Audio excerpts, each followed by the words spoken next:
The morning sun casts golden light upon the monastery grounds. The air is cool, carrying the scent of fresh earth. Disciples gather beneath the great Bodhi tree, seeking wisdom from their master. Their robes flutter in the soft breeze. Buddha sits in silent contemplation, his gaze serene, his presence calming. He lifts his eyes to the waiting disciples. A robe, like all things, bears the mark of impermanence. Buddha begins, voice steady as flowing water. One disciple steps forward, clutching a torn robe. His hands tremble as he bows before the teacher. Master, my robe is frayed and thin, he says. Shall I seek a new one? Buddha smiles, eyes reflecting the morning light. Tell me, what has become of your old robe? It has served me for years, but now it tears with each movement, the disciple answers. Buddha gestures to the cloth. Do you discard that which has given you warmth and protection? The disciple lowers his head. I do not wish to waste, but I do not know its purpose beyond where. Buddha nods, his fingers tracing the ground beside him. In this monastery, we honor all things with reverence. When a robe grows thin, it is repurposed into a blanket, he continues, eyes scanning his gathered students. When a blanket wears away, it becomes a cloth for cleaning, serving yet another purpose. The disciple looks down at his robe, newfound understanding settling in his heart. Do not grasp or reject. The disciples nod in understanding. Everything possesses value beyond its first use, he says. Look deeper, and you will find purpose where once was neglect. The disciples listen, their hands resting upon their robes with renewed appreciation. A monk kneels, touching the earth. Master, does wisdom apply to all things? Buddha smiles, warmth in his expression. Yes, even the simplest fabric teaches the nature of impermanence. Much suffering arises from wastefulness, from wanting more when less is enough, he explains. In seeking new robes without need, one forgets gratitude for what is given. The wind stirs the trees, carrying fallen leaves to the soil. Buddha watches them drift. Like these leaves, all things change, yet all things hold meaning in their transition, he says. The disciple with the torn robe bows, understanding the lesson given through simple cloth. I shall mend my robe, and when it grows too thin, I shall use it anew, he says. Buddha places his hands together. Wisdom is not found in abundance, but in the care given to what is already present. The monastery hums with quiet thought, disciples reflecting upon their master's teaching. An old monk approaches, robes worn but clean, the edges delicately stitched. Master, I have mended this robe for many years, he says. Its threads are weak, yet it still serves me. Buddha smiles. In its endurance, it carries the blessings of your care. That is true wealth. The disciple with the torn robe touches the fabric of his own garment. He sees not its phrase but its journey. To honor a robe is to honor the patience of those who made it, Buddha continues. Each stitch holds the work of hands that crafted it, each fiber woven with effort and kindness. A young monk, listening carefully, asks, what if a robe must be replaced? Buddha gestures toward the monastery's robes drying in the sun. When it can serve no further, let its fibers become part of the earth, he says. Do not take more than needed, and when you must, ensure what is given returns in harmony. The monks nod, their gazes shifting to their own robes. No longer merely cloth but teachings. Buddha rises, his own robe flowing gently with his movement. This robe is not mine alone, he says. It belongs to the hands that spun it, the earth that nurtured it, the sun that dried it. To see cloth as mere possession is to misunderstand its journey, he finishes. The disciple with the torn robe folds it with care, seeing within it the wisdom of his master. Sunlight shifts, casting long shadows upon the monastery, illuminating the lesson carried within each thread. Another day, Another lesson beneath the Bodhi tree. The morning air hums with the quiet footsteps of disciples seeking wisdom. Buddha sits in stillness, his robe flowing like water. His presence fills the space with peace. A young monk arrives, carrying fabric dyed in deep saffron and blue. He bows before his master. "Master, I visited the weaver's home," he says. Her hands move with grace, creating cloth filled with care. Buddha nods, his eyes warm with understanding.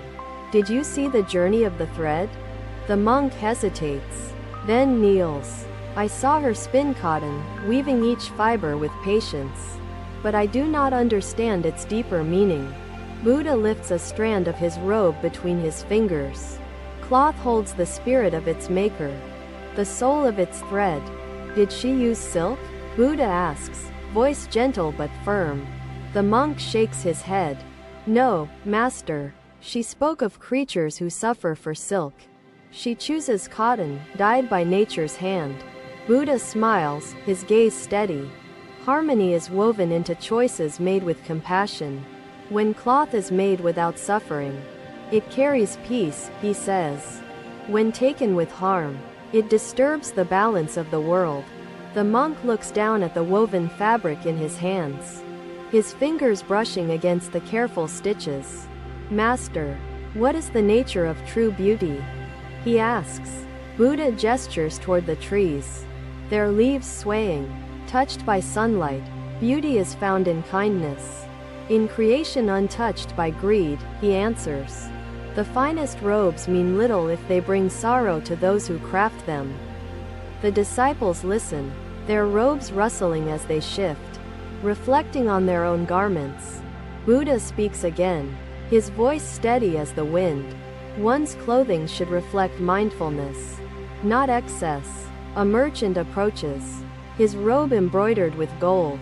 He kneels before Buddha, eyes filled with curiosity. "Master, I sell garments of the finest cloth," he says. "They are sought by many who desire elegance." Buddha studies the merchant's robe, its shimmering threads catching the light.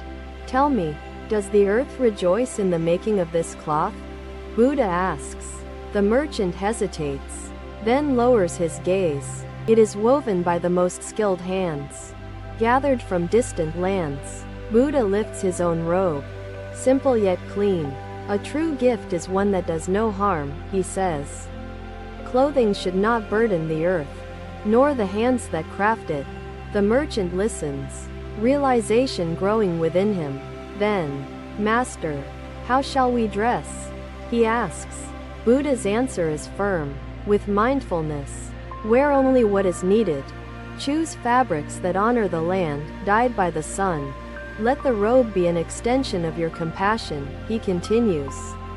The merchant bows deeply, shedding his elaborate garment, choosing instead a cloth of humble weave. Buddha continues, his tone unwavering and serene. "In the courts of kings, judgment is passed," he says. "The way we dress mirrors the way we honor the world. Through simplicity, respect, and wisdom, harmony is preserved." The morning sun shifts, casting long shadows upon the monastery. A lesson lingers in each stitch, each fiber, each thread. Another day, another lesson beneath the Bodhi tree. The fragrance of jasmine lingers in the cool morning air. Buddha sits in quiet reflection, his robe simple, his presence serene.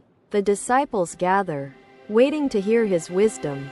A merchant arrives, his garments embroidered with gold and silk, shimmering in the sunlight. He kneels before Buddha. "Master, I bring the finest robes," he says.